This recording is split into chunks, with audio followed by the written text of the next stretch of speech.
ഒരു പുസ്തകത്തിൻ്റെ താളിൽ വായിച്ച ഒരു വാക്ക് ഞാൻ ഓർക്കുകയാണ്. മനുഷ്യൻ ചന്ദ്രനിൽ കാലുകുത്തിയിട്ട് ഏതാനും മിനിറ്റുകൾക്കുള്ളിൽ അത് ലോകം മുഴുവൻ അറിഞ്ഞു. എന്നാൽ ദൈവം മനുഷ്യനായി ഭൂമിയിൽ അവതരിച്ചിട്ട് 2000-ലധികം വർഷങ്ങൾ കഴിഞ്ഞിട്ടും ലോകത്തിലെ 50% മക്കളും ആ യേശുവിൻ്റെ നാമം അറിഞ്ഞിട്ടില്ല. ഹല്ലേലൂയ. ഒരു ആത്മഭാരത്തോടെ വേണം നമ്മൾ ഈ ശുശ്രൂഷയിൽ പങ്കെടുക്കുവാൻ. കരങ്ങൾ ഉയർത്തി ഹല്ലേലൂയ. ലോകത്തെമ്പാടുമുള്ള അക്രൈസ്തവ സഹോദരങ്ങൾ കർത്താവിലേക്ക് വരുവാൻ നമ്മൾ പ്രാർത്ഥിക്കണം. അതിനുവേണ്ടിയാണ് ദൈവം ഈ ശുശ്രൂഷകളൊക്കെ ഒരുക്കിയിരിക്കുന്നത്. ഹല്ലേലൂയ.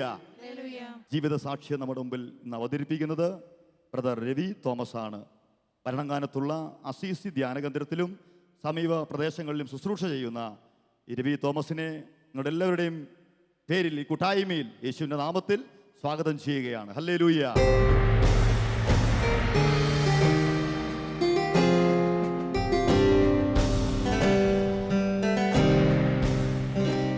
അപ്പോസ്തലപ്രവർത്തനം 4-ാം അധ്യായം 12-ാം തിരുവചനത്തിൽ നമ്മളിങ്ങനെ ഒരു വചനം വായിക്കുന്നു. മറ്റാരിലും രക്ഷയില്ല. ആകാശത്തിന് കീഴിൽ മനുഷ്യരുടെയിൽ നമ്മുടെ രക്ഷയ്ക്ക് വേണ്ടി വേറൊരു നാമവും നൽകപ്പെട്ടിട്ടില്ല. ആ നാമത്തിന് ഒരു വരതി കയറി വരുത്തി ഒരു ഹല്ലേലൂയ പറയട്ടെ. കരങ്ങളെ താത്തിയിടാം. പ്രിയപ്പെട്ടവരെ, രവി തോമസ് എന്ന് പറയുമ്പോൾ തോമസിന് ഒരു യേശു അനുഭവമുണ്ട്.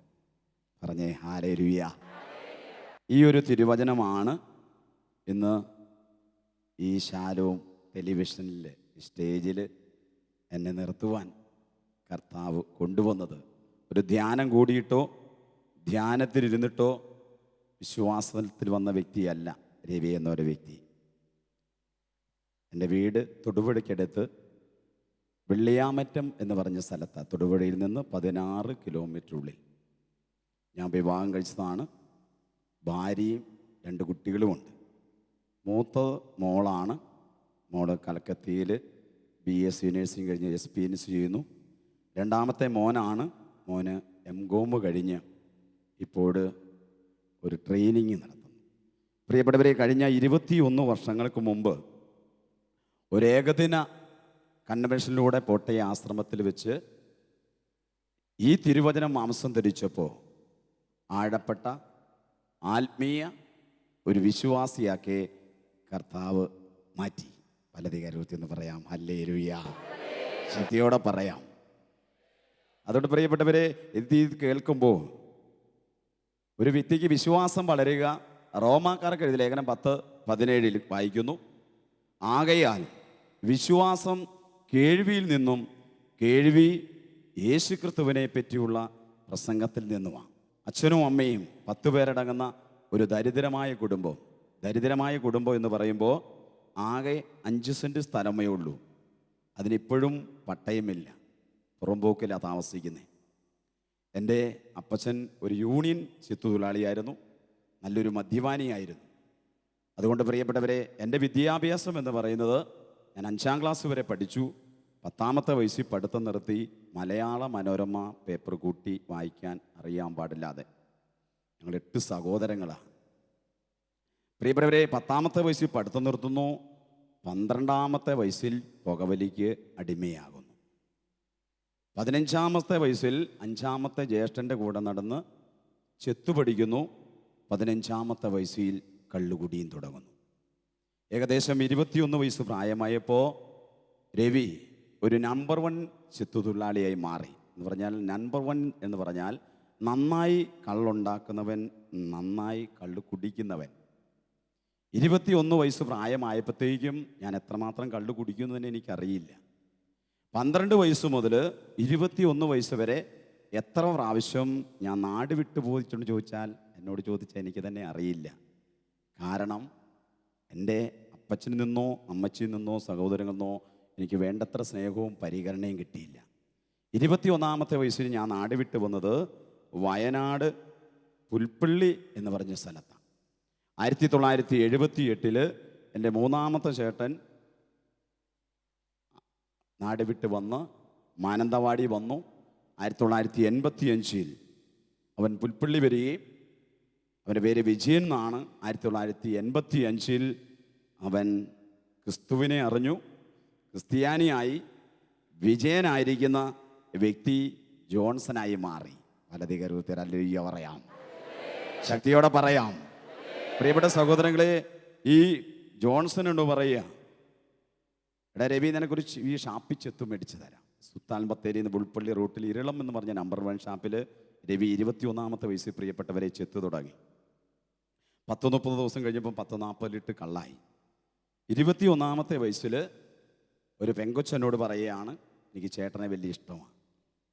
അങ്ങനെ 21-ാമത്തെ വയസ്സിൽ പ്രേമിച്ച് വിവാഹം കഴിക്കുന്നു. അങ്ങനെ ഭാര്യ വീട്ടുകാർ 10 സെൻറ്റ് സ്ഥലവും പെരയും വെച്ച് തന്നു. പക്ഷെ രവിക്ക് മദ്യപാനത്തിനോ പുകവലിക്കോ ചീട്ടുകളിക്കോ ഒരു കുറവുമില്ല. പ്രിയപ്പെട്ടവരെ, എൻ്റെ മൂത്ത മോള് ജനിക്കുന്ന 22-ാമത്തെ വയസ്സിലാണ്. ആ മോള് ജനിച്ച് ആ മോക്ക് 3 വയസ്സ് പ്രായമായപ്പോൾ രണ്ടാമത്തെ മോൻ ജനിച്ചു. ഈ മോന് 1 വയസ്സ് പ്രായമായപ്പോൾ ഈ ഭാര്യയും 2 കുഞ്ഞുങ്ങളെയും ഈ ഇരുളത്തുനിന്ന് ഉപേക്ഷിച്ച് ഞാൻ വീണ്ടും നാട്ടിലേക്ക് പോയി. കാരണം എന്നെ ഭരിച്ചുകൊണ്ടിരുന്ന മദ്യപാനവും പുകവലിയും ചീട്ടുകളിയുമായിരുന്നു.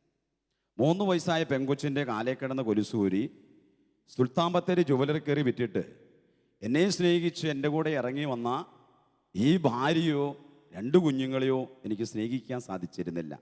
മറ്റൊന്ന്, എൻ്റെ ഉള്ളിൽ കിടന്നത് ഏറ്റവും അപകർഷബോധമായിരുന്നു. 1, എന്നെ ആരും സ്നേഹിക്കുന്നില്ല. 2, എന്നെ ആരും മനസ്സിലാക്കുന്നില്ല. എന്നോട് ആർക്കും ഇഷ്ടമില്ല. അതുകൊണ്ട് എനിക്കും ആരോടും ഇഷ്ടമില്ല. 1993 പ്രിയപ്പെട്ടവരെ, ഞാൻ വീണ്ടും നാട്ടിലേക്ക് ചെന്നു. ഞാൻ എവിടെ പോയാലും തിരിച്ച് നാട്ടിൽ വരും. അപ്പോൾ എൻ്റെ 5-ാമത്തെ ചേട്ടന് പനയെ കയറാൻ പറ്റിയല്ല, അൾസർ രോഗം. 5-ാമത്തെ ചേട്ടൻ പറഞ്ഞു, രവി, ഇത് പാരമ്പര്യമായ തൊഴിലാണ്, അതുകൊണ്ട് നീ ഇത് ഏറ്റെടുക്കണം. 1993 രവി ഒരു യൂണിയൻ ചുറ്റുള്ളലായി മാറി. പ്രിയപ്പെട്ട സഹോദരങ്ങളെ, 1 വർഷക്കാലം എൻ്റെ ഭാര്യയുണ്ടോന്നോ 2 മക്കൾ അവർ ജീവിച്ചിരിപ്പുണ്ടോന്നോ ഞാൻ തിരിഞ്ഞു പോലും നോക്കിയില്ല. കാരണം എന്നെ ഭരിച്ചുകൊണ്ടിരുന്നത് മദ്യപാനവും പുകവലിയും ചീട്ടുകളിയാണ്. ഈ അവസ്ഥയിലാണ് ഞാൻ ചെത്തിക്കുന്നൊരു ഷാപ്പിലെ കറിക്കച്ചവടക്കാരൻ. ഈ വ്യക്തി 1990 ഡിവേന്ധ്യാനത്തിൽ ധ്യാനം കൂടി മദ്യപാനം പുകവലിയും നിർത്തിയ വ്യക്തിയാണ്. ഈ വ്യക്തി എന്നോട് പറഞ്ഞു, നീ ഇങ്ങനെയൊന്നും ജീവിക്കേണ്ട ആളല്ലടാ. കോട്ടയം ആശ്രമത്തിൽ ഒരു ഏകദിന കൺവെൻഷൻ നടക്കുന്നുണ്ട്, അവിടെ വന്ന് നീ പ്രാർത്ഥിച്ചാൽ നീയും നിന്റെ കുടുംബവും രക്ഷ പ്രാപിക്കും. അപ്പോൾ എൻ്റെ ഉള്ളിൽ തോന്നുന്നു, എനിക്ക് കാശ് മുടക്കൊന്നുമില്ലല്ലോ, എന്നാൽ പോട്ടെ ആശ്രമം ഒന്ന് കണ്ടേക്കാം. 1994 ജനുവരി 1-ാം തീയതി ഞങ്ങൾ 2 പേരും വണ്ടിയിൽ കയറി പോട്ടെ ആശ്രമത്തിൽ വന്നു. പോട്ടെ ആശ്രമത്തിൽ വന്നപ്പോൾ 10-15,000 പേരുണ്ട്. എനിക്ക് ഏറ്റവും ഇഷ്ടപ്പെട്ടത് ഇവിടെ പാട്ട് പാടുന്ന പോലെ തന്നെ ഭയങ്കര പാട്ട് പാടും, കയ്യടിയും സ്തുതിപ്പും ഒക്കെ. പ്രിയപ്പെട്ടവരെ, അതിലൊന്നും എനിക്ക് പങ്കെടുക്കാൻ പറ്റിയില്ല. കുറേ കഴിഞ്ഞപ്പോൾ അങ്ങനെ സ്തുതി ഉയർന്നു വന്നു. സ്തുതി ഉയർന്നു വന്നതിന് ശേഷം കൈയടിച്ച് അങ്ങോട്ടും ഇങ്ങോട്ടും മുഖത്തോട് മുഖം ചിരിച്ചു പാടുന്നു. ഞാൻ ആരെയും ശ്രദ്ധിക്കുന്നില്ല, ആരുടെ മുഖത്തും ചിരിക്കുന്നില്ല, ഞാൻ കൈ ഓടിക്കുന്നില്ല. കാരണം വചനത്തിൽ നമ്മൾ വായിക്കുന്നത് പ്രഭാഷകന്റെ പുസ്തകം 15:9, സ്തോത്രഗീതം ഭാവിക്കണങ്ങുന്നില്ല, അവൻ കർത്താവിൽ നിന്ന് പ്രചോദനം സ്വീകരിക്കുന്നില്ല. ചേർന്ന് പറഞ്ഞേ ഹല്ലേലൂയ. പ്രിയപ്പെട്ടവരെ, കുറേ കഴിഞ്ഞതിന് ശേഷം അന്നത്തെ നായിക്കപ്പറമ്പച്ചനാണ് വചനം പങ്കുവയ്ക്കാൻ കടന്നു വരിക. അച്ഛൻ ഈ വിശുദ്ധഗന്ധം ബലിപീഠത്തിൽ വെച്ചിട്ട് പറഞ്ഞു, നമുക്ക് കണ്ണുകൾ അടയ്ക്കാം. ഞാൻ നോക്കുമ്പോൾ എല്ലാവരും കണ്ണടച്ചിരിക്കുക. ഞാൻ കണ്ണടച്ചില്ല. ഈ അച്ഛൻ കണ്ണടപ്പിച്ചിട്ട് എന്തു പരിപാടിയാണ് ചെയ്യുന്നതെന്ന് അറിയാൻ വേണ്ടി ഞാനിങ്ങനെ കണ്ണ് തുറന്നു പിടിപ്പിച്ചപ്പോൾ അച്ഛനൊരു വചനം പറയുക. അപ്പോസ്തലപ്രവർത്തനം 4-ാം അധ്യായം 12-ാം തിരുവചനം, മറ്റാരിലും രക്ഷയില്ല, ആകാശത്തിന് കീഴിൽ മനുഷ്യരുടെയും നമ്മുടെ രക്ഷയ്ക്ക് വേണ്ടി വേറൊരു നാമവും നൽകപ്പെട്ടിട്ടില്ല. പ്രിയപ്പെട്ടവരെ, ഈ വചനം ഞാൻ കേൾക്കുന്നത് ഒരു തെങ്ങിൻ്റെ ചുവട്ടിൽ നിന്നാണ്. ഈ വചനം ശക്തിയായി എന്നിലേക്ക് വന്ന് ആഞ്ഞടിച്ചു. ഇന്ന് വചനത്തെക്കുറിച്ച് ക്ലാസ് എടുക്കുമ്പോൾ ദൈവത്തിൻ്റെ പരിശുദ്ധാത്മാവ് ഇങ്ങനെ ഒരു വചനം പറയാറുണ്ട്. ജെറമിയ പ്രവാചകന്റെ പുസ്തകം അതിൻ്റെ 23-ാം അധ്യായം 29-ാം തിരുവചനം, കർത്താവിൻ്റെ വചനം അഗ്നി പോലെയും പാറയെ തറക്കുന്ന കൂടം പോലെയാ. എത്ര കഠിനമായ പാപത്തിന്റെ പടുകുഴി കിടക്കുന്ന ഒരു ശരീരത്തെ തച്ചുടച്ച് വാർത്തെടുത്ത് ഒരു പുതിയ സൃഷ്ടിയായി രൂപപ്പെടുത്തുവാൻ ദൈവവചനത്തിൽ സാധിക്കും. യോഹന്നാൻ 10-ാം അധ്യായം 35-ാം വാക്യം, ദൈവവചനം ആരുടെ പക്കലേക്ക് കടന്നു വന്നോ അവർ ദൈവങ്ങൾ എന്ന് വിളിക്കപ്പെട്ടു. 2 കരങ്ങൾ ഉയർത്തി ഒരു ഹല്ലേലൂയ ഉറക്കെ പറയാം, ശക്തിയോടെ പറയാം. പ്രിയപ്പെട്ടവരെ, ഈ വചനം കടന്നു വന്നപ്പോൾ അവിടെ കണ്ണടയ്ക്കോ പ്രാർത്ഥിക്കോ മദ്യപാനം നിർത്തണമെന്നോ പുകവലി നിർത്തണമെന്നോ ഒന്നും ഞാൻ പ്രാർത്ഥിച്ചില്ല. അവിടെ ഈശോയുടെ വലിയൊരു ഫോട്ടോ വെച്ചിട്ടുണ്ട്. അത് ബാനറയില്ല. ബാനറെ നോക്കിക്കൊണ്ട് എൻ്റെ ഉള്ളിൽ നിന്ന് ഞാനിങ്ങനെ പറയുക, കർത്താവായ യേശു ക്രിസ്തുവിനെ ഞാൻ വിശ്വസിക്കാം, പക്ഷെ ഒരു കണ്ടീഷൻ, എന്നിലൊരു മാറ്റം സംഭവിക്കണം. പ്രിയപ്പെട്ട സഹോദരങ്ങളെ, കണ്ടീഷൻ വെച്ചാൽ അത് അംഗീകരിക്കുന്ന ദൈവം നമ്മുടെ. അങ്ങനെ ഒരു ദൈവമാണെന്ന് വചനം പഠിപ്പിക്കുന്നു. നിയമാവർത്തന പുസ്തകം 4-ാം അധ്യായം അതിൻ്റെ 7-ാം വാക്യം. നാം വിളിച്ചപേക്ഷിക്കുമ്പോൾ നമ്മുടെ ദൈവമായ കർത്താവ് നമുക്ക് സമീപസ്ഥനായിരിക്കുന്നത് പോലെ ദൈവം, ഇത്ര അടുത്തിരിക്കുന്ന ദൈവം വേറെ ഏത് ശ്രേഷ്ഠ ജനതയ്ക്കാ ഉള്ളേ? യോഹന്നാന്റെ സുവിശേഷം 14-ാം അധ്യായം അതിൻ്റെ 6-ാം തിരുവചനത്തിൽ വായിക്കുന്നു, വഴിയും സത്യവും ജീവനും ഞാനാകുന്നു. ചേർന്ന് പറഞ്ഞേ ഹല്ലേലൂയ. ഹെബ്രായർക്കാർക്ക് ലേഖനം 13-ാം അധ്യായം 8-ാം തിരുവചനത്തിൽ വായിക്കുന്നു, യേശു ക്രിസ്തു ഇന്നലെയും ഇന്നും എന്നും ഒരുവൻ തന്നെയാ. 2 കരങ്ങൾ ഉയർത്തി കർത്താവിനെ ഒന്ന് സ്തുതിച്ചേ. ഹല്ലേലൂയ. ആ ജീവിക്കുന്ന ദൈവത്തിന്റെ സാന്നിധ്യം കൊണ്ട് നിറയട്ടെ. ശക്തിയോടെ സ്തുതിക്കട്ടെ, അഭിഷേകത്തോടെ സ്തുതിച്ചേ. ഹല്ലേലൂയ, ഹല്ലേലൂയ, ഹല്ലേലൂയ. പ്രിയപ്പെട്ട സഹോദരങ്ങളെ, 1:30 മണി സമയം കഴിഞ്ഞപ്പോൾ ഞാൻ അവിടുന്ന് ബ്രെഡും വെള്ളമൊക്കെ കുടിച്ച് തിരിച്ചുപോയി. പക്ഷേ ദൈവത്തിൻ്റെ വചനം എന്നിൽ മാംസം ധരിച്ചിരുന്നത് ഞാൻ അറിഞ്ഞിരുന്നില്ല. പിറ്റേ ദിവസം എൻ്റെ മദ്യപാനം നിന്നു, പുകവലി നിന്നു, ചീട്ടുകളി നിന്നു. ഇതാണ് എൻ്റെ മാനസാന്തരം. പിറ്റേ മാസം 10 പേരെ സംഘടിപ്പിച്ച് കോട്ടയാശ്രമത്തിലേക്ക് വന്നു. യോഹന്നാന്റെ സുവിശേഷം 4-ാം അധ്യായം അതിൻ്റെ 28-ാം തിരുവചനത്തിൽ സമരിയാക്കാരി സ്ത്രീ സമരിയ പട്ടണത്തിൽ ചെന്ന് പറഞ്ഞു, എൻ്റെ ജീവിതത്തിൽ സംഭവിച്ച കാര്യങ്ങൾ പറഞ്ഞ ഒരുവനെ ഞാൻ കണ്ടു. പ്രിയപ്പെട്ട സഹോദരങ്ങളെ, അപ്പോഴും എനിക്ക് പ്രാർത്ഥിക്കാനൊന്നും അറിയില്ല. ഞാൻ ഈ ഫോട്ടോയിൽ നോക്കിക്കൊണ്ട് പ്രാർത്ഥിക്കേണ്ടത് ഇങ്ങനെയാണ്. വചനം വായിക്കുമ്പോൾ എനിക്കും നിങ്ങൾക്കും പ്രാർത്ഥിക്കാൻ അറിയില്ല. റോമാക്കാർക്ക് ലേഖനം 8:26 നമ്മൾ വായിക്കുന്നു, നമ്മുടെ ബലഹീനതയിൽ ആത്മാവ് നമ്മെ സഹായിക്കുന്നു, വേണ്ട വിധം പ്രാർത്ഥിക്കേണ്ടത് എങ്ങനെയാണെന്ന് നമുക്കറിഞ്ഞുകൂടാ. എൻ്റെ ഉള്ളിൽ നിന്നൊരു പ്രാർത്ഥന വരുന്നത് എങ്ങനെയാ? കർത്താവേ, അങ്ങ് തന്ന വിശ്വാസമാണെങ്കിൽ അതെനിക്ക് വർദ്ധിപ്പിച്ചു തരണം. ഓരോ വിശ്വാസിയും ഓരോ വിശുദ്ധ കുർബാനയിലൂടെയും ഓരോ ജപമാല പ്രാർത്ഥനയിലൂടെയും ഓരോ വചനം വായിക്കുമ്പോഴും പ്രാർത്ഥിക്കണം, കർത്താവേ എൻ്റെ വിശ്വാസം വർദ്ധിപ്പിക്കണമേ. ചേർന്ന് പറഞ്ഞേ ഹല്ലേലൂയ. അല്ലെങ്കിൽ വിശ്വാസം ഉപേക്ഷിച്ചു പോകും. പ്രിയപ്പെട്ടവരെ, ലൂക്കായുടെ സുവിശേഷം 17-ാം അധ്യായം 5-ാം തിരുവചനത്തില് ശിഷ്യന്മാര് പ്രാർത്ഥിച്ചു, കർത്താവേ ഞങ്ങളുടെ വിശ്വാസം വർദ്ധിപ്പിക്കണമേ. ആ വചനം നമുക്കൊന്ന് ഉറക്കെ ഏറ്റു പറയാം, കർത്താവേ ഞങ്ങളുടെ വിശ്വാസം വർദ്ധിപ്പിക്കണമേ. അവിടെ വെച്ച് ആഴപ്പെട്ട ഒരു വിശ്വാസം കിട്ടും, ആഴപ്പെട്ട ദൈവാനുഭവം എന്ന് വേണമെങ്കിൽ പറയാം. 2-ാം മാസം ഞാൻ കേൾക്കുന്ന വചനം യോഹന്നാൻ 8:3. ഇതെൻ്റെ ദൈവസ്നേഹത്തിലേക്ക് അടുപ്പിച്ച വചനം, എൻ്റെ അപകർഷബോധം എടുത്തു മാറ്റിയ വചനം, എൻ്റെ കുറ്റബോധം എടുത്തു മാറ്റിയ വചനം. പ്രിയപ്പെട്ടവരെ, അവിടെ വ്യാഖ്യാനിച്ചു തരുന്ന വചനം ഇതാണ്. വ്യഭിചാരത്തിന് പിടിക്കപ്പെട്ട സ്ത്രീയെ കല്ലെറിഞ്ഞു കൊണ്ടുവന്നു, മോശയുടെ നിയമത്തിൽ കല്ലെറിഞ്ഞുകൊണ്ടു. നിയമത്തിൽ നീ എന്ത് പറയുന്നു? അവൻ പറഞ്ഞു, നിങ്ങൾ ഈ പാപമില്ലാത്തവർ ഇവരെ കല്ലെറിയട്ടെ. മുതിർന്നവർ ഓരോന്നായി ഓടിപ്പോയി. യേശു അവളും മാത്രം. യേശു അവളോട് പറഞ്ഞു, സ്ത്രീയെ നീ പൊയ്ക്കൊള്ളുക, ഇനിമേലിൽ എന്ത് ചെയ്യരുത്? പാപം ചെയ്യരുത്. പ്രിയപ്പെട്ടവരെ, ആ സമയം 2-ാം മാസം ഞാൻ ഫ്രണ്ടിലായിരുന്നേ. അപ്പോൾ അച്ഛൻ പറയാം, വിവേകാനന്ദ ഈശോ എഴുന്നേറ്റ് വെച്ചിട്ട് പറയാം, നമുക്ക് കണ്ണുകളടയ്ക്കാം.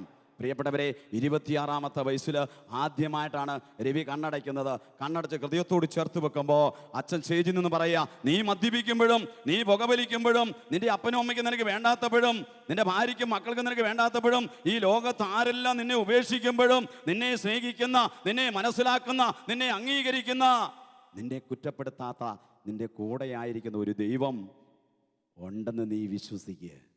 26-ാമത്തെ വയസ്സിൽ പ്രിയപ്പെട്ടവരെ, 20 മിനിറ്റ് സമയം അവിടെ എന്താ നടന്നതെന്ന് എനിക്കറിയില്ല. അന്നു മുതൽ ഇന്നുവരെ പ്രിയപ്പെട്ടവരെ, ഞാൻ ആരുടെയും സ്നേഹത്തിന് വേണ്ടി കൊതിച്ചിട്ടില്ല. പറഞ്ഞേ ഹല്ലേലൂയ. അന്ന് കർത്താവിന്റെ സ്നേഹം കൊണ്ട് എന്നെ വലയം ചെയ്തു. സങ്കീർത്തനം 32:10 വായിക്കുക, കർത്താവിൽ ആശ്രയിക്കുന്നവനെ അവിടുത്തെ സ്നേഹം കൊണ്ട് വലയം ചെയ്യും. വലത് കരൂർത്തിയർ ഹല്ലേലൂയ ഉറക്കെ പറഞ്ഞേ, ശക്തിയോടെ പറഞ്ഞേ. അപ്പോൾ എനിക്ക് മനസ്സിലായത് എന്താണെന്നറിയാമോ? എൻ്റെ അപകർഷബോധം മാറി, എൻ്റെ കുറ്റബോധം മാറി, എൻ്റെ നിരാശ മാറി. പ്രിയപ്പെട്ടവരെ, എനിക്ക് മനസ്സിലായി, സ്നേഹം ഇങ്ങോട്ട് വാങ്ങാനുള്ളതല്ല, സ്നേഹം അങ്ങോട്ട് കൊടുക്കാനുള്ളതാ. വണ്ടി കയറി വയനാട്ടിൽ വന്നു. പ്രിയപ്പെട്ടവരെ, ഇരുളത്തുനിന്ന് ഭാര്യയും കുട്ടികളെയും കൂട്ടിക്കൊണ്ടുവന്ന് ജീവിതം തുടങ്ങി. പറഞ്ഞേ ഹല്ലേലൂയ. എന്നെ ജീവിക്കാൻ പ്രേരിപ്പിച്ചത് യേശു ജീവിക്കുന്നുള്ളതല്ല, യേശു ജീവിക്കുന്ന ദൈവമാണ് പ്രിയപ്പെട്ടവരെ. പക്ഷേ യേശുവിന് വേണ്ടി ആരും ജീവിക്കാറില്ല. ഇന്ന് ഞാൻ ജീവിക്കുന്നത് യേശു ക്രിസ്തുവിന് വേണ്ടിയാ. എന്ന് ഞാൻ യേശു ക്രിസ്തുവിന് വേണ്ടി ജീവിക്കാൻ തുടങ്ങിയോ, അന്ന് എൻ്റെ ജീവിതം അനുഗ്രഹമായി മാറി. കരങ്ങളടിച്ച് കർത്താവിന് ഒരു നന്ദി പറഞ്ഞേ. ഗലാത്യക്കാരുടെ ലേഖനം 2-ാം അധ്യായം അതിൻ്റെ 20-ാം തിരുവചനത്തിൽ പൗലോസ്ലീഹ പറഞ്ഞു, ഞാൻ ക്രിസ്തുവിനോടുകൂടെ ക്രൂശിക്കപ്പെട്ടിരിക്കുന്നു. ഇനിമേൽ ഞാനല്ല ജീവിക്കുന്നത്, ക്രിസ്തുവാണ് ജീവിക്കുന്നത്. ക്രിസ്തു എൻ്റെ ഉള്ളിൽ ജീവിക്കാൻ തുടങ്ങിയപ്പോൾ എനിക്ക് മനസ്സിലായി, പ്രിയപ്പെട്ടവരെ, ക്രിസ്തുവിൻ്റെ സ്നേഹമാണ് ഞാൻ കൊടുക്കേണ്ടത്. ഭാര്യയും കുട്ടികളെയും കൂട്ടിക്കൊണ്ടുവന്ന് ജീവിക്കാൻ തുടങ്ങി. എൻ്റെ ഭാര്യയും കുട്ടികളോടും ഞാൻ പറഞ്ഞില്ല പള്ളിയിൽ വരണം പ്രാർത്ഥിക്കണമെന്നൊന്നും. അതൊന്നുമല്ല വിശ്വാസത്തിൻ്റെ ബേസ്. പ്രിയപ്പെട്ടവരെ, അവർ ആ ആചാരത്തിൽ പോയിക്കൊണ്ടിരുന്നു. എന്നാൽ എനിക്ക് കിട്ടിയ വിശ്വാസം വെച്ച് ഞാൻ എല്ലാ ഞായറാഴ്ചയും വിശുദ്ധ ബലിയിൽ പങ്കെടുക്കും. എല്ലാ മാസവും പോട്ടയാശ്രമത്തിലേക്ക് 10ഓളം പേരെ കൊണ്ടുപോകും. 94 കഴിഞ്ഞു, 95ആയി, 96ആയി. ഭാര്യയ്ക്ക് വിശ്വാസമില്ല. ഭാര്യയ്ക്ക് പെട്ടെന്നൊരു രോഗം, യൂട്രസ് എടുത്ത് കളയണം. തൊടുവഴിയിൽ നിന്ന് ഡോക്ടറെ ചികിത്സിക്കുക.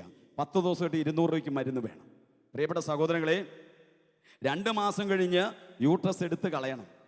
ഒരു പണിയും ചെയ്യാൻ പറ്റിയല്ല.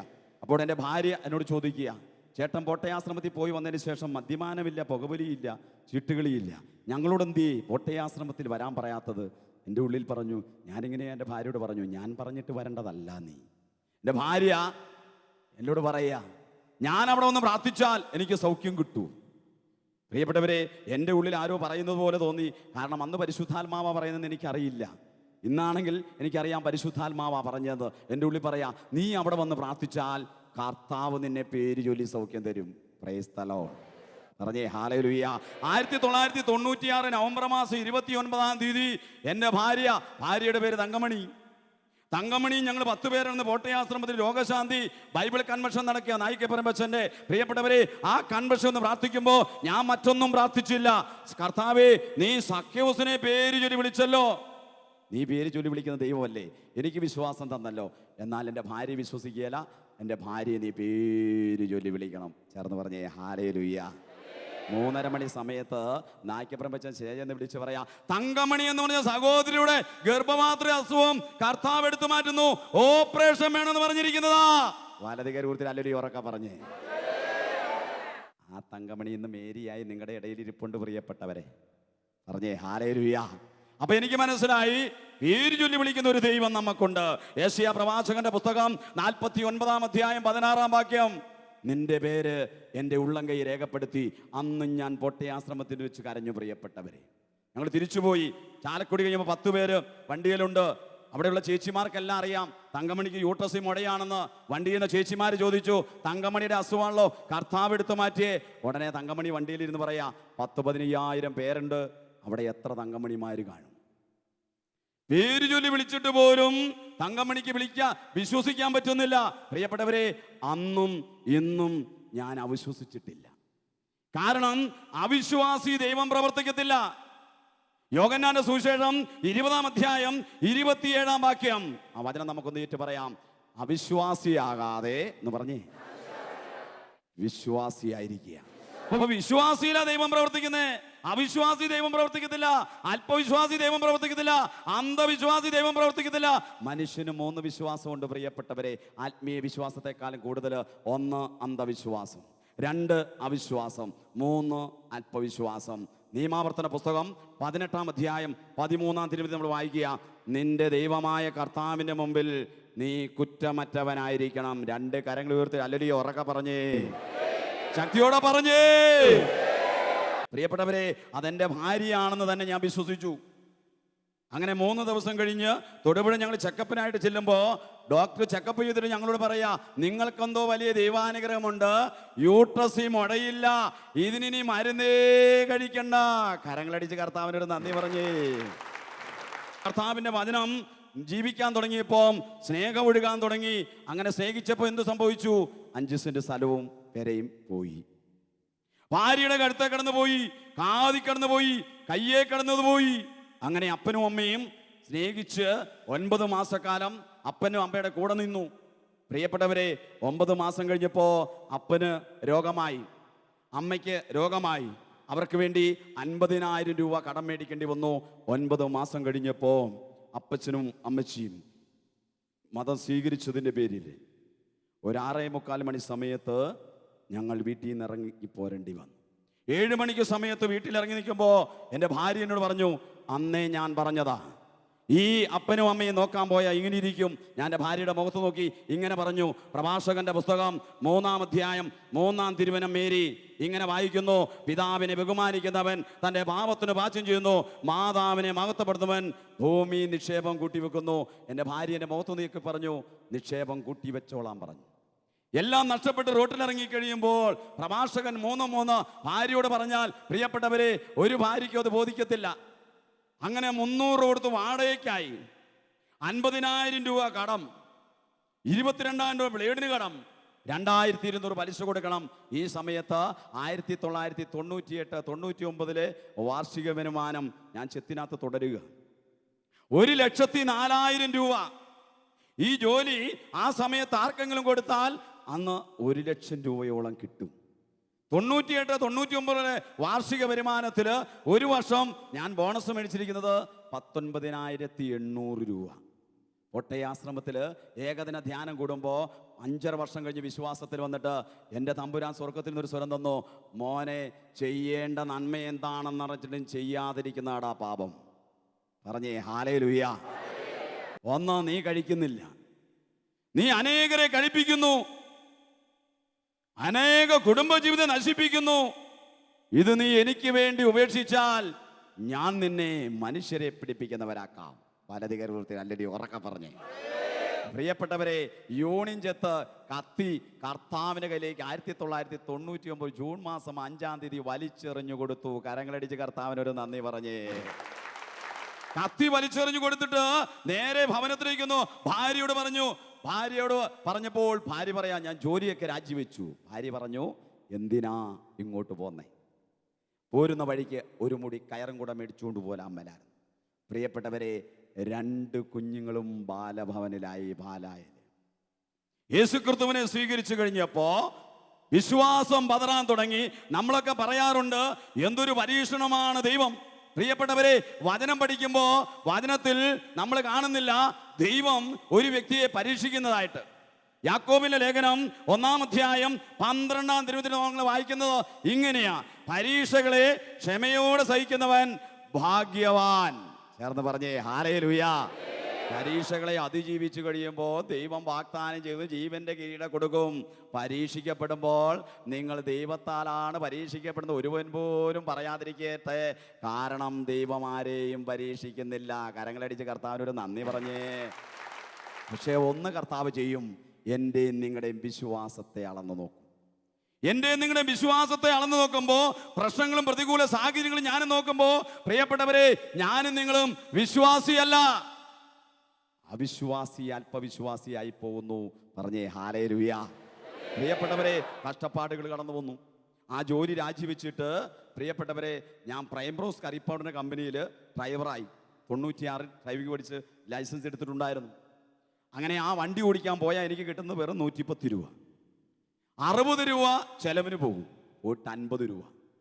300 കൊടുത്ത് വാടകയ്ക്ക്, 2,200 പലിശ വേണം. 2 കുഞ്ഞുങ്ങളും ബാലഭവനിലായി. പ്രിയപ്പെട്ടവരെ, കാസർഗോഡ് നിന്ന് ഒരു ദിവസവും ഞാൻ വണ്ടി ഓടിച്ചുകൊണ്ട് വരുമ്പോൾ ഒരു ഷർട്ടിന് വേറൊരു ഷർട്ടില്ല, ഒരു പാൻറ്റിന് വേറൊരു പാൻറ്റില്ല, ഒരു നൈറ്റിക്ക് വേറൊരു നൈറ്റി ഇല്ല, ഒരു സാരിക്ക് വേറൊരു സാരി ഇല്ല. കാസർഗോഡ് ഒരു കാക്കിയും ഒരു പാൻറ്റും വിട്ട് ഞാൻ വണ്ടി ഓടിക്കുമ്പോൾ 3 ദിവസം ആ കാക്കിയിട്ട് ഓടിച്ചിട്ട് ആ കാക്കി ഞാൻ കഴുകിയിട്ട് ഓടിക്കും. അപ്പോൾ ഞാൻ ഓർക്കും, ഒരെണ്ണം കൂടി ഉണ്ടായിരുന്നെങ്കിൽ ഇടാമായിരുന്നല്ലോ. പ്രിയപ്പെട്ടവരെ, അതെനിക്ക് ദാരിദ്ര്യമായിട്ട് തോന്നിയിട്ടില്ല. അങ്ങനെ ഞാൻ വീട്ടിലേക്ക് വരുമ്പോൾ എൻ്റെ ഭാര്യ കെട്ടിപ്പിടിച്ച് കരഞ്ഞുകൊണ്ടൊന്ന് ചോദിക്കുക, എന്തിനാ ഇങ്ങനെ മാമോദീസ മുങ്ങിയേ? അതുകൊണ്ടല്ലേ ഇങ്ങനെ ജീവിക്കേണ്ടി വന്നത്. എൻ്റെ ഭാര്യയോട് ചോദിച്ചു, നിന്നോടാരാ മാമോദീസ മുങ്ങാൻ പറഞ്ഞു? ഞാൻ നിന്നോട് മാമോദീസ മുങ്ങാൻ പറഞ്ഞു? നിനക്ക് രോഗസൗഖ്യം കിട്ടിയപ്പോഴല്ലേ നീ പറഞ്ഞത് മാമോദീസ മുങ്ങാം. എൻ്റെ ഭാര്യ കെട്ടിപ്പിടിച്ച് എന്നെ കരഞ്ഞുകൊണ്ട് പറഞ്ഞത് എങ്ങനെയാ പ്രിയപ്പെട്ടവരെ? 2 കുട്ടികൾ ബാലഭവനിലാകുമ്പോൾ ഒരമ്മയുടെ വേദന അപ്പനോട് പറഞ്ഞാൽ അപ്പന് മനസ്സിലാകിയല്ല. പിന്നെയോ ഇന്നലെ രാത്രി ഇവിടെ ഒരാൾ വന്നായിരുന്നു. ഞാൻ ചോദിച്ചു, അതാരാ? ചേട്ടൻ 22,000 രൂപ ബ്ലേഡിന് കടം കൊടുക്കാനില്ലേ? അവൻ വന്നിട്ട് രാത്രി പറയാ, നിന്റെ ഭർത്താവിന് 2,200 പലിശ തരാനില്ലെങ്കിൽ നീ ഇറങ്ങി വന്നാൽ മതി. അപ്പോൾ ഞാൻ അവൻ്റെ കൂടെ ഇറങ്ങിപ്പോണമായിരുന്നു. പ്രിയപ്പെട്ടവരെ, അന്നൊന്നും എൻ്റെ കയ്യിൽ വചനങ്ങളില്ല.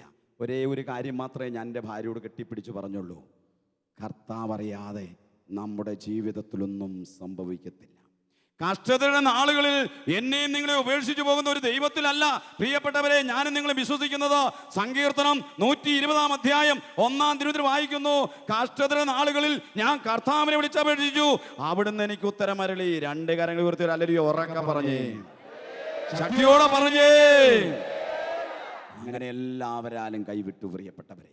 പക്ഷേ എനിക്കറിയാമായിരുന്നു, ആരെല്ലാം ഈ ലോകത്തിൽ മാറ്റി നിർത്തുമ്പോഴും ഞാൻ സ്നേഹിക്കുന്ന, അല്ലെങ്കിൽ എന്നെ സ്നേഹിക്കുന്ന ഈ ദൈവം ഒരിക്കലും എന്നെ കൈവിടിയല്ലെന്ന്. അങ്ങനെ 9 വർഷം കടന്നുപോയി.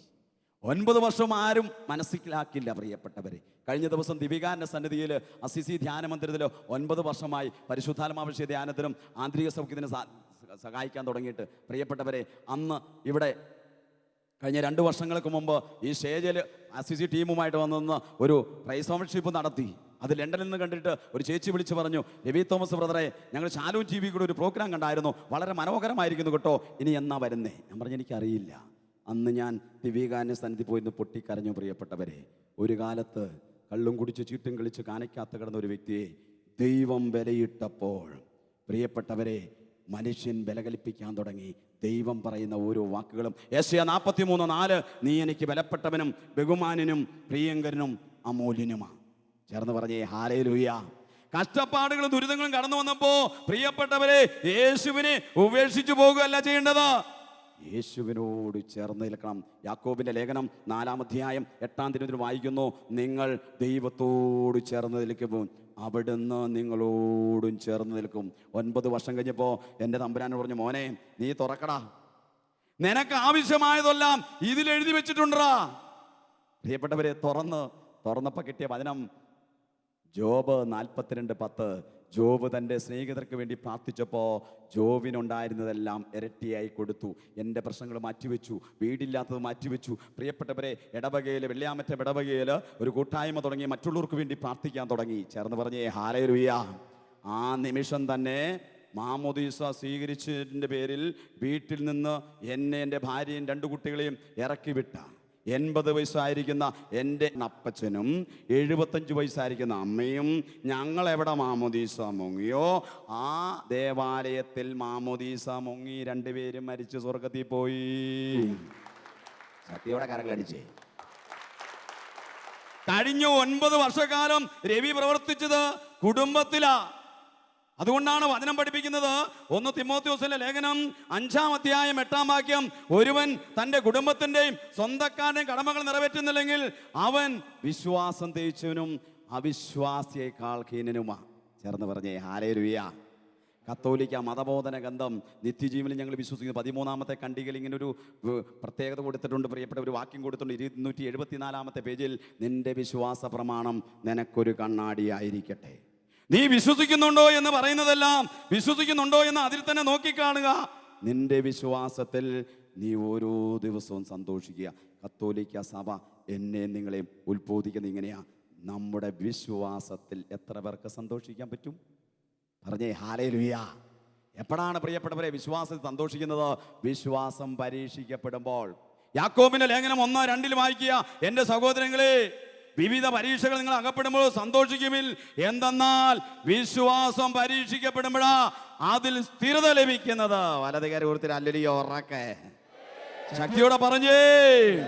പ്രിയപ്പെട്ട സഹോദരങ്ങളെ, ഈ സമയങ്ങളിൽ ദൈവത്തിന്റെ പരിശുദ്ധാത്മാവ് ഈ 5 സെന്റ് സ്ഥലത്തിനകത്തൊരു കൊച്ചു വീട് പണിത് തന്നു പ്രിയപ്പെട്ടവരെ. എന്നിട്ട് കർത്താവ് പറഞ്ഞു: മോനെ, നീ എൻ്റെ വചനത്തിന് മുമ്പിൽ ഇരിക്കടാ. വചനത്തിന് മുമ്പിൽ ഇരുന്നപ്പോൾ വചനം ചില സത്യങ്ങൾ എന്നെ പഠിപ്പിക്കാൻ തുടങ്ങി, ആഴപ്പെട്ട വിശ്വാസത്തിലേക്ക് നയിക്കാൻ തുടങ്ങി, ആത്മീയ വിശ്വാസത്തിലേക്ക് നയിക്കാൻ തുടങ്ങി. പ്രിയപ്പെട്ടവരെ, ദൈവത്തിന്റെ പരിശുദ്ധാത്മാവ് വിശ്വാസത്തിൽ അങ്ങ് ഉറപ്പിച്ചു. ഞാൻ പ്രാർത്ഥിച്ചത് ഇങ്ങനെയാ: കർത്താവേ, എൻ്റെ വിശ്വാസം 21 വർഷമായിട്ടും ഞാൻ പ്രാർത്ഥിച്ചുകൊണ്ട് ഒറ്റ പ്രാർത്ഥനയാ: കർത്താവേ, എൻ്റെ വിശ്വാസം വർദ്ധിക്കണേ. ഇല്ലെങ്കിലോ 1 തിമോഥെയോസ് 4:1 പറയുന്നു: വരും കാലങ്ങളിൽ ചില കപടാത്മാക്കളും പിശാചിന്റെ പ്രബോധനം ശ്രദ്ധയർപ്പിച്ചുകൊണ്ട് വിശ്വാസത്തിൽ നിന്ന് വ്യതിചലിക്കുമെന്ന് ആത്മാവ് എന്നോട് പറയുന്നു. ഇത് മനസ്സാക്ഷിയെ കത്തിക്കരിഞ്ഞു പോയ നുണയന്മാരുടെ കാപട്യമാ. ലൂക്കായുടെ സുവിശേഷം 22 അധ്യായം 31 തിരുവചനത്തിൽ ഈശോ പറഞ്ഞു: ശിമയോൻ, ശിമയോൻ, നിന്നെ ഗോതമ്പ് മണി പോലെ പാറ്റാൻ സാത്താൻ ഉദ്യമിച്ചു. നിന്റെ വിശ്വാസം ക്ഷയിക്കാതിരിക്കുവാൻ ഞാൻ നിനക്ക് വേണ്ടി പ്രാർത്ഥിച്ചു. വലധികാരി വൃത്തി ഹല്ലേലൂയ. വിശ്വാസം വർദ്ധിക്കട്ടെ. ശക്തിയോടെ പറഞ്ഞേ. 9 വർഷം കുടുംബത്തിൽ പ്രസംഗിച്ചപ്പോ പ്രിയപ്പെട്ടവരെ, ഞാൻ കൂടാതെ എൻ്റെ കുടുംബത്തിൽ 6 പേരും കൂടെ രക്ഷയുടെ അനുഭവത്തിലേക്ക് കടന്നു വന്നു. അതിനുശേഷമാണ് വചനം കൊടുക്കാൻ തുടങ്ങിയത്. അസിസി ധ്യാനപത്തിൽ ഡയറക്ടർ അച്ഛൻ തോമസ് കുട്ടിയച്ഛൻ ചോദിക്കും, രവി എന്താണ് എല്ലാ ദിവസവും വീട്ടിൽ പോകുന്നത്? ഞാൻ പറയും, എൻ്റെ കുടുംബവാച്ച പ്രസംഗം. അങ്ങനെ പ്രസംഗിക്കാൻ തുടങ്ങിയപ്പോ ദൈവത്തിന്റെ പരിശുദ്ധാത്മാവ് പ്രവർത്തിക്കാൻ തുടങ്ങി. ഇന്ന് എൻ്റെ കൂടെയുള്ള 3 കൂട്ടുകാരായിരിക്കുന്നവര് 3 പേരും മദ്യപാനികളായിരുന്നു. 1 സുരേഷ്, 2 ബാബു, 3 മോഹനൻ. കാഞ്ഞിരപ്പള്ളി തമ്പലക്കാട് ധ്യാന മന്ദിരത്തില് എല്ലാ മാസവും 15-ാം തീയതി 2 മണിക്കൂർ സമയം ക്ലാസ് എടുക്കാൻ വർഷങ്ങളായിട്ട് ഞാൻ പോകുന്നുണ്ട്. പ്രിയപ്പെട്ടവരെ, തമ്പുരാൻ ഒരു വണ്ടി തന്നു. ആ വണ്ടിയില് മദ്യപാനികളായിരിക്കുന്ന വ്യക്തികളെ കയറ്റി അങ്ങനെ അവരെ കൊണ്ട് ധ്യാനം കൂടിച്ച് 3 പേര് മാനസാന്തരപ്പെട്ടു. ഇപ്പോൾ 4 വർഷമായിട്ട് ഒരു വ്യക്തി കഴിക്കുന്നില്ല, മറ്റൊരു വ്യക്തി 3 വർഷമായിട്ട് കഴിക്കുന്നില്ല, മറ്റൊരു വ്യക്തി 2 വർഷമായിട്ട് കഴിക്കുന്നില്ല. പ്രിയപ്പെട്ടവരെ, എൻ്റെ ഇടവകയിൽ ചലനം കർത്താവ് നടത്തി. യാക്കോബിന്റെ ലേഖനം 2:17 നമ്മൾ വായിക്കുന്നത് ഇങ്ങനെയാ, പ്രവൃത്തിയിലില്ലാത്ത വിശ്വാസം അതിൽ തന്നെ നിർജീവമാണ്. പ്രിയപ്പെട്ടവരെ, ഈ രാത്രികാലം ഇവിടെ ഇരുന്ന് നമ്മൾ ചിന്തിക്കണം, എൻ്റെ ഉള്ളിൽ ആഴപ്പെട്ട യേശു അനുഭവം ഉണ്ടോ? എനിക്ക് ആഴപ്പെട്ട, ഞാൻ വിശ്വസിക്കുന്നു, കത്തോലിക്ക സഭയിൽ ഞാൻ വിശ്വസിക്കുന്നു, സർവ്വശക്തനായ ദൈവത്തിൽ ഞാൻ വിശ്വസിക്കുന്നു, അല്ലെങ്കിൽ പരിശുദ്ധാത്മാവിൽ വിശ്വസിക്കുന്നു എന്നൊക്കെ ഞാനും നിങ്ങളും പറയുമ്പോൾ എത്രമാത്രം എൻ്റെ ഉള്ളിൽ ആത്മീയ വിശ്വാസമുണ്ട്? പ്രിയപ്പെട്ടവരെ, ഞാൻ നിങ്ങളുടെ മുമ്പിൽ നിൽക്കുമ്പോൾ എനിക്ക് ബാങ്ക് ബാലൻസും വരുമാനങ്ങളൊന്നുമില്ല. 3 ലക്ഷം രൂപയോളം കടമുണ്ട്. പക്ഷെ ഒരു കാര്യം എനിക്ക് നിങ്ങളോട് പറയാൻ പറ്റും, എൻ്റെ 2 കുഞ്ഞുങ്ങളെ കർത്താവ് എടുത്തു, കർത്താവിൻ്റെ കയ്യിലേക്ക് കൊടുത്തു. ആ കുഞ്ഞുങ്ങളെ 2 പേരെയും ഇന്ന് ഞങ്ങൾ കഴിഞ്ഞ ദിവസം എൻ്റെ മോന് ഒരു ഓഡിറ്ററായിട്ട് കയറിയിരിക്കുക ഒരു കമ്പനിയിൽ. അവൻ ആദ്യത്തെ ശമ്പളം 8000 രൂപ കിട്ടി. അവൻ പറഞ്ഞു, അച്ഛാ 5ലും 6ലും ഞാൻ ഇവിടെ നിന്ന് പഠിച്ചില്ലേ, അവിടെ പോകണം, എന്നിട്ടോ ആ കുട്ടികൾക്ക് ഒരു നേരത്തെ ഭക്ഷണം കൊടുക്കണം. ഞാൻ കണ്ടു അവിടെ 90 കുട്ടികളും സിസ്റ്റേഴ്സിൽ നിന്ന്. പ്രിയപ്പെട്ടവരെ, ഞങ്ങളുടെ കുടുംബത്തിന് വേണ്ടി ജപമാല ചൊല്ലി എത്രയും തല മാതാവെ ചൊല്ലി പ്രാർത്ഥിക്കുമ്പം എനിക്കും മനസ്സിലായി, എൻ്റെ മോൻ്റെ ഉള്ളിൽ വെളിച്ചം കിട്ടി. ചേർന്ന് പറഞ്ഞേ ഹല്ലേലൂയ. ശക്തിയോടെ പറഞ്ഞേ ഹല്ലേലൂയ. അതുകൊണ്ട് പ്രിയപ്പെട്ടവരെ, വിശ്വാസത്തിന് വേണ്ടി നമ്മൾ പ്രാർത്ഥിക്കണം. അപ്പോസ്തലൻ 16:31 കർത്താവായ യേശു ക്രിസ്തുവിൽ വിശ്വസിക്കുക, നീയും നിന്റെ കുടുംബവും രക്ഷ പ്രാപിക്കും. ഞാൻ വിശ്വസിക്കുന്നു എന്ന് പറഞ്ഞാൽ യേശുവിനെ രക്ഷകനും നാഥനുമായി സ്വീകരിക്കുക. പ്രിയപ്പെട്ടവരെ, അതിന് നമ്മൾ വില കൊടുക്കണം. പറഞ്ഞേ ഹല്ലേലൂയ. ഇതിന് ഞാൻ യേശു ക്രിസ്തുവിന് വേണ്ടി എത്രമാത്രം ജീവിക്കുന്നുണ്ട് എന്ന്. പ്രിയപ്പെട്ടവരെ, ഈ 22, 23, 24 ദിവസങ്ങളിൽ മാനന്തവാടി രൂപതയിൽ ഒരു വചനാഭിഷേകം ധ്യാനം നടത്തുന്നു. 3ാമത്തെ ധ്യാനമാണ് ഇപ്പോൾ മണിമൂലി എന്ന് പറയുന്ന സ്ഥലത്ത് നടത്തുന്നത്. 100ഓളം പേര് അവിടെ ഒന്ന് ധ്യാനിക്കുന്നുണ്ട്. വചനം പഠിക്കുവാനും വചനത്തിന് മുമ്പിലിരിക്കുവാനും വചനത്തിലൂടെ ദൈവവിശ്വാസത്തിനും ദൈവസ്നേഹത്തിലേക്കും ക്ഷമിക്കുന്ന സ്നേഹത്തിലേക്കും പാപത്തിൻ്റെ ബന്ധനത്തിൽ നിന്നും പ്രിയപ്പെട്ടവരെ അനേകർക്ക് വചനം കൊടുത്തു നിൽക്കുന്നു. ഞാൻ പറയും, പ്രിയപ്പെട്ടവരെ, നിങ്ങളുടെ മുമ്പിൽ ഞാൻ നിൽക്കുമ്പോൾ ഒരു രാജ്യത്തും ഞാൻ പോയിട്ടില്ല. എന്നാൽ എനിക്ക് പറയാൻ പറ്റും, 18ഓളം രാജ്യങ്ങളിൽ നിന്ന് എന്നെ വിളിക്കാറുണ്ട്. അത് ദൈവത്തിൻ്റെ വചനം പറഞ്ഞുകൊടുത്ത് അവർക്ക് ജോലി കിട്ടിയിട്ട് വിളിക്കുന്നതാണ്. 15ഓളം പേര് ഓസ്ട്രേലിയയിൽ. ആ ഓസ്ട്രേലിയയിൽ ഒരു സഹോദരന് ഒരു വണ്ടി എടുത്ത് തന്നിട്ട് ഞാൻ ആളെ കണ്ടിട്ടില്ല. സുഗത ധ്യാനമന്ദിരത്തിൽ കോലഞ്ചേരി സഹായിക്കുന്നുണ്ട്. കൊടക്കച്ചിറ ധ്യാനമന്ദിര ദമ്പതികൾക്ക് പ്രിയപ്പെട്ടവരെ 9-ാം തീയതി 10-ാം തീയതി ക്ലാസ് എടുക്കണം. ഫെബ്രുവരി മാസത്തിൽ 19 മുതൽ പാലാ രൂപതയിൽ കല്ലറങ്ങാട് പിതാവിൻ്റെ നേതൃത്വത്തിൽ പ്രിയപ്പെട്ടവരെ 80ഓളം വൈദികര് ഒന്നിച്ചു ചേർന്ന് ഗ്രാൻഡ് വിഷൻ ധ്യാനം നടത്തുക. ആ ധ്യാനത്തിൽ 5 ഇടവകളിൽ പ്രിയപ്പെട്ടവരെ എനിക്കും പ്രസംഗിക്കുവാൻ വചനാഭിഷേകത്തെക്കുറിച്ചും പരിശുദ്ധാത്മാവിന്റെ ജീവിതത്തെക്കുറിച്ചും ക്ലാസ് എടുക്കുവാൻ പ്രിയപ്പെട്ടവരെ പാലാ രൂപതയിൽ കല്ലറങ്ങാട് പിതാവിൻ്റെ നേതൃത്വത്തിൽ പ്രിയപ്പെട്ടവരെ കുര്യൻ മറ്റത്തലച്ഛൻ്റെ കൂടെ പ്രിയപ്പെട്ടവരെ വിൻസെന്റ് മൂങ്ങാമാക്കലച്ഛൻ്റെ കൂടെ ഞാനിവിടെ നിൽക്കുമ്പോഴും എന്നെ ആത്മീയതലത്തിൽ പിടിച്ചുയർത്തത് തോമസ് കാഞ്ഞിരക്കോണച്ചനാണ്. പറഞ്ഞേ ഹല്ലേലൂയ. ഒരുപാട് വൈദികരുടെ മുമ്പിൽ നിൽക്കുവാൻ പ്രിയപ്പെട്ടവരെ എൻ്റെ അപ്പനും അമ്മയും മരിച്ചു പോയതാ. ഏറ്റവും മൂത്ത പെങ്ങൾ മരിച്ചു പോയതാ. മൂത്ത 2 ചേട്ടന്മാരും മരിച്ചു പോയതാ. ഒരു ചേട്ടന് ജീവിച്ചിരിപ്പുണ്ടെന്നറിയില്ല, 40 വർഷമായി നാട് വിട്ടു പോയിട്ട്. ഇനി ആകെ ഉള്ളത് എനിക്ക് 2 ചേട്ടന്മാരാണ്.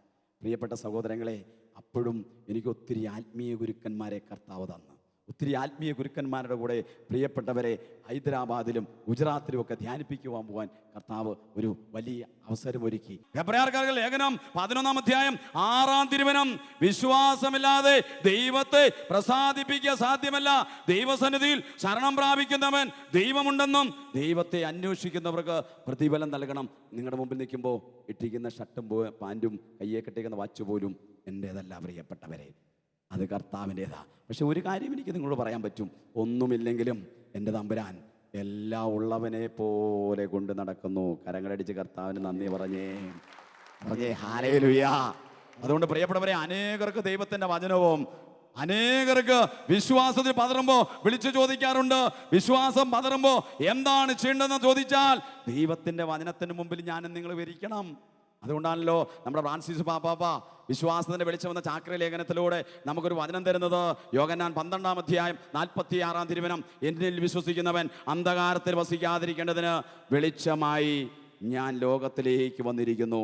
ഈ വെളിച്ചമായ യേശുവിനെ ആര് സ്വീകരിക്കുന്നു അവരിൽ അന്ധകാരമില്ല. കരങ്ങളടിച്ച് കർത്താവിനൊരു നന്ദി പറയാം, ശക്തിയോടെ പറയാം ഹല്ലേലൂയ. അതുകൊണ്ട് പ്രിയപ്പെട്ടവരെ, നമ്മളിലൂടെ അനേകർക്ക് വിശ്വാസം പകർന്നു കൊടുക്കുവാൻ ഞാനും നിങ്ങളും വിശ്വാസത്തിന് വേണ്ടി പ്രാർത്ഥിക്കണം. വീണ്ടും ഹെബ്രായർക്കാരുടെ ലേഖനം 3:14, എന്തെന്നാൽ ആദ്യമുണ്ടായിരുന്ന വിശ്വാസം അവസാനം വരെ നിങ്ങൾ മുറുകെ പിടിച്ചെങ്കിലേ ക്രിസ്തുവിൽ നിങ്ങൾ പങ്കുകാരാകുള്ളൂ. ചേർന്ന് പറഞ്ഞേ ഹല്ലേലൂയ. മറ്റൊന്ന്, വിശ്വാസത്തിന് വേണ്ടി ഞാനും നിങ്ങൾ ഓടണമെന്ന് വചനം പഠിപ്പിക്കുന്നു.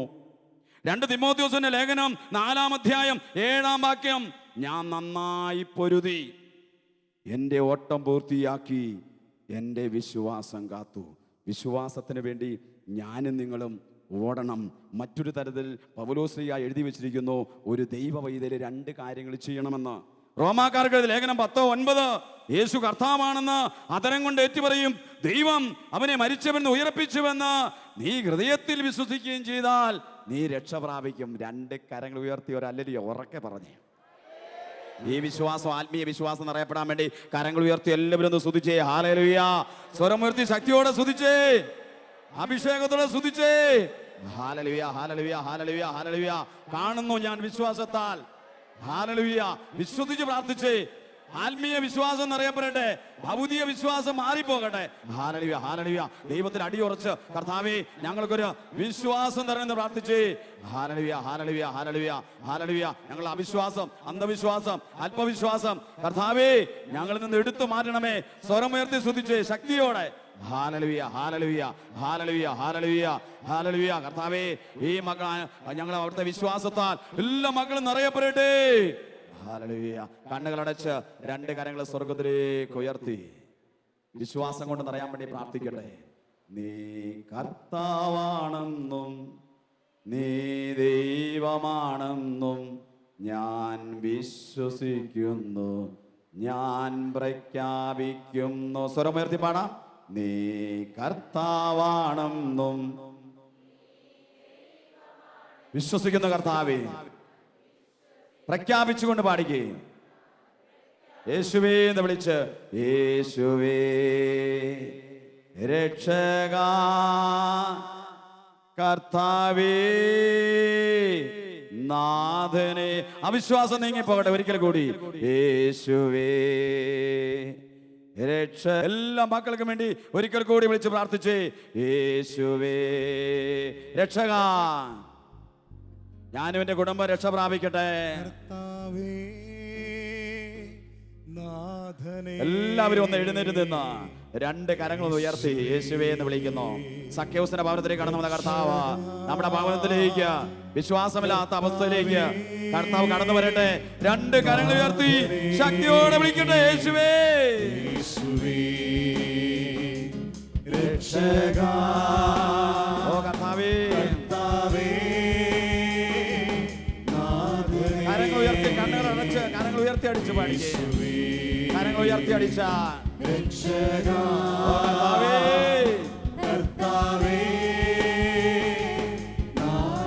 ശക്തിയോടെ സ്വരമുയർത്തി വിളിച്ചേ. എന്റെ കുടുംബത്തിലേക്ക്, എന്റെ ജീവിത പങ്കാളിയിലേക്ക്, എന്റെ മക്കളിലേക്ക് യേശുവേ ഞാൻ അനുഭവിച്ചറിഞ്ഞ ദൈവ സ്നേഹം കുടുംബത്തിൽ നിറയപ്പെടട്ടെ. കർത്താവേ അനുഗ്രഹിക്കണമേ. ഈ വെളിച്ചം കണ്ടുകൊടുത്ത എല്ലാ മക്കളുടെ കുടുംബത്തിലേക്ക് ദൈവശക്തി കടന്നു ചെല്ലട്ടെ. ദൈവവിശ്വാസം നിറയട്ടെ. അന്ധവിശ്വാസങ്ങൾ മാറിപ്പോകട്ടെ. അവിശ്വാസം മാറിപ്പോകട്ടെ. അല്പവിശ്വാസം മാറിപ്പോകട്ടെ.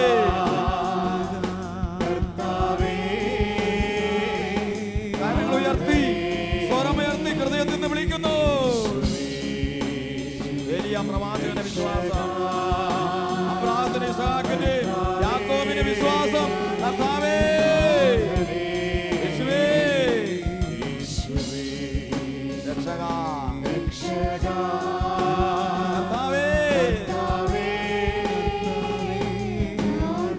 കരങ്ങൾ ഉയർത്തി അടിച്ചു പാടിക്കേ.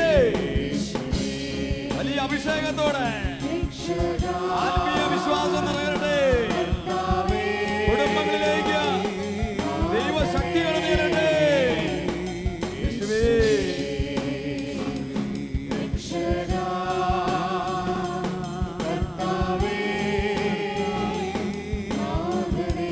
ആത്മവിശ്വാസം മാറിപ്പോകട്ടെ. കരങ്ങൾ വീശി കണ്ണുകളടച്ച്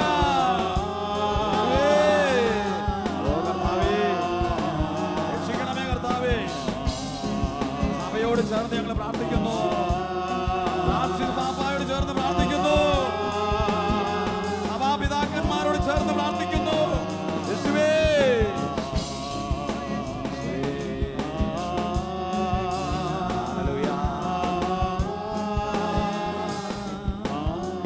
കരങ്ങൾ ഉയർത്തി ഒരിക്കൽ കൂടി സ്വരമുയർത്തി ശക്തിയോടെ സ്തുതിച്ച പ്രിയപ്പെട്ടവരെ.